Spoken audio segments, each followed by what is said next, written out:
ఏం పేరండి? ఏం చేయదు ఏం చేయదు బాబా, ఏమి చేయదండి. ఎలా కూర్చోండి, ఎలా కూర్చోండి బాబా, ఎలా కూర్చోండి, ఎలా కూర్చోండి, ఏమి చేయదు బాబా. ఏం పేరు బాబా? ఓ హర్షిత్ గారు పేరు అన్నారు.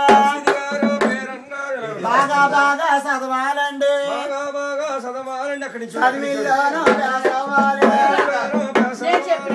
అయ్యా చదువుతాం ఓ జ్యోతులూరు సమంతాపన వారిలోకి